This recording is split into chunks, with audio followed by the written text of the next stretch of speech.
ആറ്റുകാലമ്മയുടെ തിരുസന്നിധിയിൽ ബാലന്മാരുടെ കുത്തിയോട്ട നേർച്ച ആരംഭിച്ചു. ദേവിയുടെ ഭടന്മാരാണ് കുത്തിയോട്ട ബാലന്മാരെന്നാണ് വിശ്വാസം. 581 ബാലന്മാരാണ് ഇക്കുറി കുത്തിയോട്ടത്തിൽ പങ്കെടുക്കുന്നത്.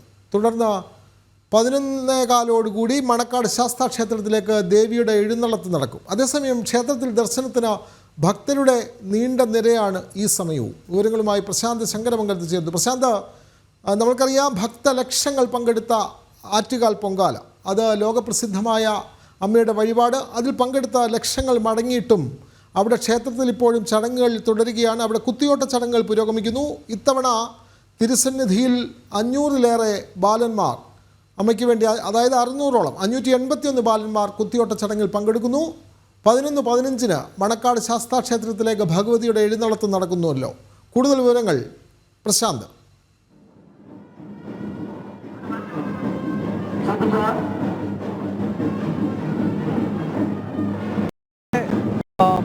കുത്തിയോട്ടം ഇപ്പോൾ പുരോഗമിച്ചുകൊണ്ടിരിക്കുന്നു. കുത്തിയോട്ട ബാലന്മാർ ഇപ്പോൾ അമ്മയുടെ തിരുസന്നിധിയിലേക്ക് എത്തിക്കൊണ്ടിരിക്കുന്നതിൻ്റെ ദൃശ്യങ്ങളാണ് നമ്മൾ കണ്ടുകൊണ്ടിരിക്കുന്നത്. 581 കുട്ടികളാണ് ഇത്തവണ കുത്തിയോട്ടത്തിന് വ്രതാനുഷ്ഠാനത്തിലൂടെ അണിനിരുന്നത്. അതിൻ്റെ ഒരു പരിസമാപ്തിയാണ് ഇന്നത്തോടുകൂടി ഉണ്ടാകുന്നത്. ആ പരിസമാപ്തിയിലേക്ക് എത്തുന്നൊരു മുഹൂർത്തത്തിന് സാക്ഷ്യം വഹിക്കാൻ ആയിരക്കണക്കിന് ഭക്തരാണ് ഈ ആറ്റുകാൽ അമ്മയുടെ തിരുസന്നിധിയിലേക്ക് ഇപ്പോൾ എത്തി നിൽക്കുന്നത്. കുത്തിയോട്ട ബാലന്മാർ ഓരോ ചെറു സംഘങ്ങളായി തിരിഞ്ഞുകൊണ്ടാണ് ഈ ക്ഷേത്രസന്നിധിയിലേക്ക് എത്തുന്നത്. ക്ഷേത്രസന്നിധിയിൽ വാദ്യമേള ഘോഷങ്ങളോടുകൂടിയാണ് ഈ ഓരോ ചെറു സംഘങ്ങളും ക്ഷേത്രത്തിനുള്ളിലേക്ക് പ്രവേശിക്കുന്നത്. ക്ഷേത്രത്തിനുള്ളിൽ പ്രവേശിച്ചു കഴിഞ്ഞാൽ അവിടെ പ്രവേശിക്കുന്ന ആ ബാലന്മാരെ അമ്മയുടെ ഭടന്മാരാക്കി മാറ്റുന്നത് ചൂരൽ കുത്തിയാണ്. ആ ചൂരൽ കുത്തൽ സമ്പ്രദായത്തിൻ്റെ ആ സമ്പ്രദായം ഇപ്പോൾ വെള്ളിയിൽ ചൂരൽ കുത്തിക്കൊണ്ട് ശരീരത്തിൽ ചൂരൽ കുത്തിക്കൊണ്ട് അമ്മയുടെ തിരുഭടന്മാരായി നിയോഗിക്കും. ആ തിരുഭടന്മാരായി നിയോഗിക്കുന്ന കുട്ടികളാണ് പിന്നീട് മണക്കാട് ശാസ്താവിനോടുള്ള തൻ്റെ സഹോദരനായ മണക്കാട് ശാസ്താവിൻ്റെ പിണക്കം മാറ്റാൻ അമ്മ ശാസ്താവിൻ്റെ സന്നിധിയിലേക്ക് എഴുന്നള്ളുമ്പോൾ ആ അമ്മയ്ക്ക് പിണിയാളുകളായി, അമ്മയ്ക്ക് അകമ്പടി സേവിച്ചുകൊണ്ട് അമ്മയുടെ സേവകരായി, ഭക്തരായി അണിനിരക്കുന്നത് ഈ കുത്തിയോട്ട ബാലന്മാരാണ്. അതാണ് ഈ ചടങ്ങിൻ്റെ ഏറ്റവും പ്രധാനപ്പെട്ട ഒരു വൈശിഷ്ട്യം എന്ന് പറയുന്നത്. അമ്മയ്ക്ക് പുറത്തെഴുന്നള്ളുമ്പോൾ അമ്മയ്ക്ക് കാവൽ ഭടന്മാരായി അണിനിരക്കാൻ വേണ്ടിയാണ് ഈ കുത്തിയോട്ട ബാലന്മാർ അവിടേക്ക് എത്തുന്നത്. അങ്ങനെ ഒരു വലിയ മുഹൂർത്തം, ആ വലിയ മുഹൂർത്തമാണ് ഇവിടെ സാക്ഷ്യം വഹിച്ചുകൊണ്ടിരിക്കുന്നത്. 581 കുട്ടികളാണ് ഇത്തവണ ഈ ചടങ്ങിൻ്റെ ഭാഗമായി വ്രതാനുഷ്ഠാനത്തോടെ നിൽക്കുന്നത്.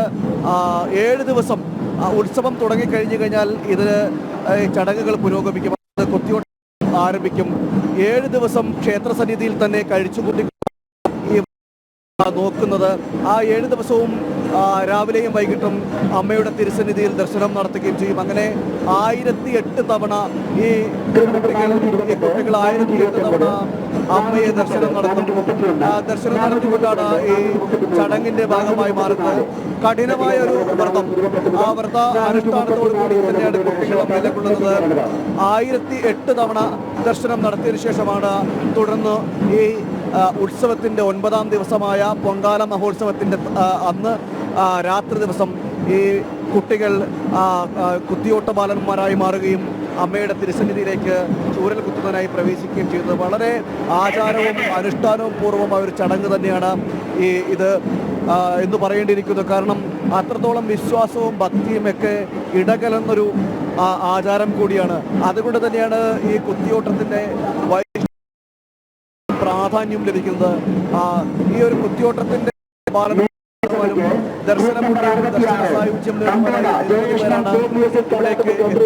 ചടങ്ങുകൾ പുരോഗമിച്ചുകൊണ്ടിരിക്കുകയാണ്. 581 കുട്ടികൾ. അതുകൊണ്ട് തന്നെ ഓരോ കുട്ടികളും ഓരോ സംഘങ്ങളായി, ചെറു സംഘങ്ങളായി പിരിഞ്ഞുകൊണ്ടാണ് ക്ഷേത്രസന്നിധിയിലേക്ക് പ്രവേശിക്കുന്നത്. ഈ ചെറിയ 7 കുട്ടികൾ അടങ്ങുന്നതാണ് ഈ സംഘം പറയുന്നത്. അങ്ങനെ ആ 7 കുട്ടികൾ അടങ്ങുന്ന സംഘത്തോടൊപ്പം വാദ്യമേള ഘോഷങ്ങളും അണിനിരക്കും. അതോടൊപ്പം തന്നെ ഈ നടന്നു വരുന്നവരുടെ ക്ഷീണമകറ്റുവാൻ ഇരിപ്പിടങ്ങളടക്കം കയ്യിൽ കരുത്തിക്കൊണ്ടാണ് കുട്ടികളെ ഈ ക്ഷേത്രസന്നിധിയിലേക്ക് പ്രവേശിക്കുന്നത്. 12 വയസ്സിന് താഴെയുള്ള കുട്ടികളാണ് ഈ കുത്തിയോട്ട വ്രതം അനുഷ്ഠിക്കുന്നത്. വളരെ ഒരു ഭക്തി ആ ഭക്തിപൂർവമായ ഒരു അന്തരീക്ഷമാണ്, ആത്മീയത തുളുമ്പുന്ന ഒരു അന്തരീക്ഷം. നിറകണ്ണുകളോടെ അമ്മമാർ ഈ കുത്തിയോട്ട ബാലന്മാരെ കാണുവാനും ഈ ഒരു നിമിഷത്തിൻ്റെ ധന്യത ആസ്വദിക്കുവാനും ആ ആഗ്രഹം നേടുവാനുമെല്ലാം ഇവിടേക്ക് എത്തിയിട്ടുണ്ട്. 7:30 മുതലാണ് ഈ ചടങ്ങുകൾ ആരംഭിച്ചത്. ഇപ്പോൾ ഏകദേശം അതിൻ്റെ എത്തിയിരിക്കുകയാണെന്നാണ് മനസ്സിലാക്കാൻ കഴിയുന്നത്. അല്പസമയത്തിനുള്ളിൽ ബാലന്മാരടങ്ങുന്ന സംഘമെല്ലാം ക്ഷേത്രത്തിനുള്ളിൽ പ്രവേശിക്കും. ക്ഷേത്രത്തിനുള്ളിൽ പ്രവേശിച്ചു കഴിഞ്ഞാൽ അമ്മ പുറത്തെഴുന്നള്ളും. അമ്മയുടെ പുറത്തെഴുന്നള്ളത്തും അതിവിശിഷ്ടമായ ഒരു ചടങ്ങാണ്.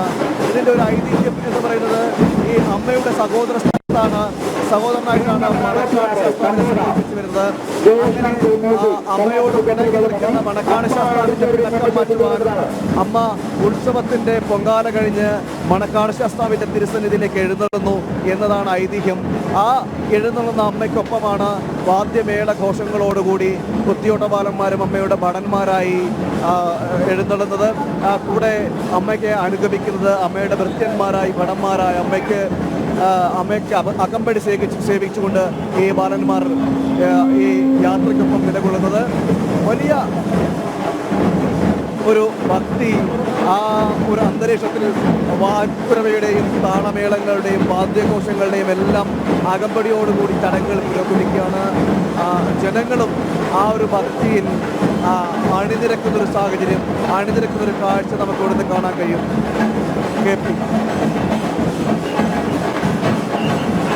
പ്രശാന്ത്, കുത്തിയോട്ട ചടങ്ങുകൾ പുരോഗമിക്കുന്നു. ഇനിയും അവിടെ മണക്കാട് ശാസ്താ ക്ഷേത്രത്തിലേക്കുള്ള ഭഗവതിയുടെ എഴുന്നള്ളിപ്പ് അത് 11:15 ആരംഭിക്കുമെന്നാണല്ലോ അറിയുന്നത്. അപ്പോൾ ദേവിയുടെ ഭടന്മാരായി 12 വയസ്സിന് താഴെയുള്ള ബാലന്മാർ അവിടെ വഴിപാടായി കുത്തിയോട്ട ചടങ്ങിൽ പങ്കെടുക്കുന്നു. ഇത്തവണ 581 ബാലന്മാർ അമ്മയുടെ ഈ അനുഷ്ഠാനത്തിൽ പങ്കെടുക്കുന്നു. ഏറ്റവും സവിശേഷമാർന്ന അനുഷ്ഠാനങ്ങളും ആചാരങ്ങളുമൊക്കെ നിലനിൽക്കുന്ന, നൂറ്റാണ്ടുകളായി അത് മുന്നോട്ട് കൊണ്ടുപോകുന്ന ക്ഷേത്രം തന്നെയാണ് ആറ്റുകാൽ ഭഗവതി ക്ഷേത്രം. നമുക്കറിയാം, സ്ത്രീകളുടെ ശബരിമല എന്നുള്ള നിലയിലാണ് ആറ്റുകാൽ ക്ഷേത്രം ഇപ്പോൾ അറിയപ്പെടുന്നത്. ലക്ഷക്കണക്കിന് ദേവീ ഭക്തരായിട്ടുള്ള അമ്മമാരും സ്ത്രീജനങ്ങളുമൊക്കെ പൊങ്കാല അർപ്പിച്ച് കണ്ണകി ദേവിയെ സന്തോഷിപ്പിക്കുന്ന ഏറ്റവും മഹത്തരമായ ചടങ്ങാണ് പൊങ്കാല എന്ന് പറയുന്നത്. പക്ഷേ കുത്തിയോട്ട വഴിപാടിലേക്ക് വരുമ്പോൾ അത് ബാലന്മാർക്ക് മാത്രമായി മാറ്റിവെച്ചിരിക്കുന്നു. അങ്ങനെ അമ്മമാർക്കും സ്ത്രീകൾക്കും മാത്രമായി ഒരു വഴിപാട്. പിന്നീട് അമ്മയുടെ ഏറ്റവും സവിശേഷമായ മറ്റൊരു വഴിപാട് എന്ന് പറയുന്നത് ബാലന്മാർക്ക് അവരെ ഈ പറഞ്ഞ അമ്മയുടെ ഭടന്മാരാക്കി മാറ്റുന്ന കുത്തിയോട്ട ചടങ്ങ്. ഏറ്റവും സവിശേഷമായ ചടങ്ങുകളാൽ സമ്പന്നമാണ് ആറ്റുകാൽ ക്ഷേത്രം. നമുക്കറിയാം, കുംഭമാസത്തിലെ കാർത്തിക നാളിൽ തുടങ്ങുന്ന ഉത്സവം അത് കാർത്തിക കഴിഞ്ഞ് അത് ഉത്തരനാൾ വരെ നീണ്ടു നിൽക്കും. അത്തരത്തിലുള്ള വലിയ ആഘോഷങ്ങളിലൂടെയാണ് ഇത് കടന്നു പോകുന്നത്. അപ്പോൾ നാളെ രാവിലെ വരെ ഈ ക്ഷേത്രത്തിലെ ചടങ്ങ് നീണ്ടു നിൽക്കുന്നു എന്നുള്ള ഒരു പ്രത്യേകത കൂടിയുണ്ട്. അതായത് ഇന്ന് രാവ് മുഴുവൻ ആറ്റുകാൽ ക്ഷേത്രത്തിൽ ഇത്തരത്തിലുള്ള ചടങ്ങുകൾ പുരോഗമിക്കും. ഇപ്പോൾ ഈ 11:15 എഴുന്നള്ളത്ത് ആരംഭിച്ചാൽ പിന്നീട് അമ്മയുടെ തിരിച്ചെഴുന്നള്ളിപ്പ് അത് പുലർച്ചെയാണോ പ്രശാന്ത്? ആ ചടങ്ങുകൾ കൂടി ഒന്ന് വിവരിച്ചാൽ. വിനോദ, തീർച്ചയായും വിനോദ സൂചിപ്പിച്ചതുപോലെ തന്നെയാണ് ജനങ്ങൾ, ഭക്തർ, അമ്മമാർ ഇവിടെ അണിനിരക്കുന്ന ഒരു കാഴ്ചയാണ് നമുക്ക് കാണാൻ കഴിയുന്നത്. ഇനി മണക്കാട് ശാസ്താവിൻ്റെ സന്നിധിയിലേക്ക് അമ്മയുടെ തിരുവെഴുന്നള്ളത്തിന് അല്പസമയം മാത്രമേ ഉള്ളൂ. ഒരു 11:30 മണിയോടുകൂടി തന്നെ ഈ എഴുന്നള്ളത്ത് ആരംഭിക്കും എന്നാണ് നമുക്കിപ്പോൾ മനസ്സിലാക്കാൻ കഴിയുന്നത്. അതോടൊപ്പം തന്നെ അതായത് ഈ കുത്തിയോട്ട ബാലന്മാരെല്ലാം ക്ഷേത്രത്തിൽ പ്രവേശിക്കുന്നതോടുകൂടി തന്നെ ക്ഷേത്രത്തിനുള്ളിലേക്ക് പ്രവേശിച്ചു കഴിഞ്ഞാൽ ഈ 581 കുത്തിയോട്ട ബാലന്മാരും ക്ഷേത്രത്തിനുള്ളിലേക്ക് പ്രവേശിച്ചു കഴിഞ്ഞാൽ അമ്മയുടെ പുറപ്പാട് എഴുന്നള്ളത്തിനുള്ള ചടങ്ങുകൾ ആരംഭിക്കും. തുടർന്ന് ഏതാനും നിമിഷങ്ങൾക്കുള്ളിൽ അമ്മ പുറത്തെഴുന്നള്ളും. ആ എഴുന്നള്ളുന്നതോടനുബന്ധിച്ച് തന്നെ തീവെട്ടിയും അതോടൊപ്പം തന്നെ ഭക്തജനങ്ങളും വായ്ക്കുരവയും താളമേള ഘോഷങ്ങളുമെല്ലാം അമ്മയ്ക്കൊപ്പം അകമ്പടി സേവിക്കും. അങ്ങനെ അകമ്പടി സേവിച്ചുകൊണ്ട് ആണ് അമ്മ മണക്കാട് ശാസ്താവിൻ്റെ തിരുസന്നിധിയിലേക്ക് പോകുന്നത്. ഈ പോയി കഴിഞ്ഞാൽ ഇന്ന് ഈ ഒരു 11 മണിയോടുകൂടി തിരിക്കുന്ന യാത്ര നാളെ പുലർച്ചയോടുകൂടിയാണ് ഈ മണക്കാട് ശാസ്താവിൻ്റെ തിരുസന്നിധിയിൽ എത്തിച്ചേരുക. മണക്കാടിൻ്റെ ശാസ്താവിൻ്റെ തിരുസന്നിധിയിൽ എത്തിച്ചേർന്ന് അവിടെ ആചാരവിധി പ്രകാരമായ പ്രകാരമുള്ള ചടങ്ങുകളോടുകൂടി ഈ അമ്മയെ സ്വീകരിച്ചതിന് ശേഷം കുറച്ച് സമയം അവിടെ ചിലവഴിച്ചതിന് ശേഷമായിരിക്കും അമ്മ തിരിച്ച് എഴുന്നള്ളുന്നത്. ആ തിരിച്ചെഴുന്നള്ളുന്ന കൂട്ടത്തിൽ തിരിച്ച് ആറ്റുകാൽ ക്ഷേത്ര സന്നിധിയിലേക്ക് തിരിച്ചെഴുന്നള്ളും. ആ കൂട്ടത്തിൽ ബാലന്മാരുമുണ്ടാകും. ആ കുത്തിയോട്ട ബാലന്മാർ വീണ്ടും ക്ഷേത്രസന്നിധിയിൽ തിരിച്ചെത്തി ചൂരൽ കുത്ത് അഴിക്കുന്നതോടുകൂടി ഈ കുത്തിയോട്ട വ്രതത്തിന്റെ ഒരു പരിസമാപ്തിയുമാകും. അതോടൊപ്പം തന്നെ വൈകുന്നേരം രാത്രി നടക്കുന്ന മറ്റ് ചടങ്ങുകൾക്ക് ശേഷം ഗുരുതി പൂജയോടുകൂടി ആറ്റുകാൽ പൊങ്കാല മഹോത്സവത്തിനും പരിസമാപ്തി കുറിക്കും. വലിയ തിരക്ക് ഇപ്പോൾ ഇവിടെ അനുഭവപ്പെടുന്നുണ്ട്. ഈ ഒരു ചടങ്ങിന് സാക്ഷ്യം വഹിക്കാൻ ആയിരങ്ങളാണ് ഈ ക്ഷേത്രസന്നിധിയിൽ ഈ വൈകിയ സമയത്തും നിരവധി പേർ കൂട്ടമായി ഈ ക്ഷേത്ര സന്നിധിയിലേക്ക് എത്തുന്ന ഒരു കാഴ്ച കാണുന്നു. അത്രയും ഭക്തിയോട് കൂടി നിൽക്കുന്ന, ആനന്ദത്തോട് കൂടി നിൽക്കുന്ന ഒരു നിമിഷം. ഓരോ ഭക്തനും ഓരോ ഭക്തയുടെയും മനസ്സിൽ അമ്മ എന്നൊരു വിചാരം മാത്രം, അമ്മ എന്നൊരു ചിന്ത മാത്രം, ആറ്റുകാരണമെന്ന ഒരു മന്ത്രം മാത്രം, ആ മന്ത്രം ഉരുവിട്ടുകൊണ്ട് ഓരോ നിമിഷവും ഭക്തിയോട് കൂടി നിൽക്കുന്ന ഒരു കാഴ്ച നമുക്ക് കാണാൻ കഴിയും. മറ്റൊന്നുമില്ലാത്ത ഒരു അഭൗമമായ കാഴ്ച. അത് സ്ത്രീകളുടെ ശബരിമല എന്നറിയപ്പെടുന്ന ഒരു പൊങ്കാല മഹോത്സവത്തോടനുബന്ധിച്ചും അല്ലാതെയും ഒരു സ്ത്രീകൾക്ക് മാത്രമായ ഒരു സങ്കേതം, ഒരു സന്നിധാനം, അതാണ് ആറ്റുകാൽ എന്ന് പറയുന്ന ഈ മഹൽ സന്നിധാനം. ആ മഹൽ സന്നിധാനത്തിലേക്ക് വലിയൊരു കൂട്ടം ഭക്തരുടെ ഒരു വലിയ കൂട്ടമാണ് നമുക്ക് കഴിയുന്നത്. അവിടേക്ക് എത്തുന്നതും ഏറ്റവും കൂടുതൽ സ്ത്രീകൾ എത്തുന്ന സ്ഥലം, സ്ത്രീകളുടെ ശബരിമല എന്ന കീർത്തി കേട്ട ആറ്റുകാൽ പൊങ്കാല മഹോത്സവത്തിന്റെ ആ പരിസമാപ്തിയിലേക്ക് എത്തുന്ന ഒരു മുഹൂർത്തം കൂടിയാണ് അപ്പോൾ നടന്നുകൊണ്ടിരിക്കുന്നത്. ചൂരൽ കുത്തുവാനുള്ള ബാലന്മാർ ക്ഷേത്രസന്നിധിയിലേക്ക് പ്രവേശിക്കുന്നു. 581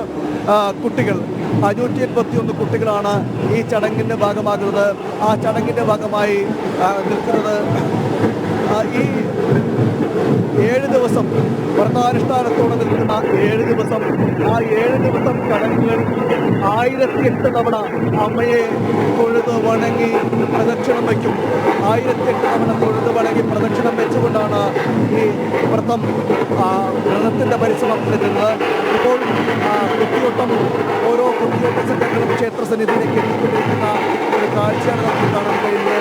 ഓരോ ചെറു സംഘങ്ങളായി കുത്തിയോട്ടന്മാർ ഈ സന്നിധിയിലേക്ക് എത്തിക്കൊണ്ടിരിക്കുകയാണ്, അമ്മയുടെ തിരുസന്നിധിയിലേക്ക് എത്തിക്കൊണ്ടിരിക്കുകയാണ്. ഓരോ ഭക്തന്റെയും മനസ്സിലും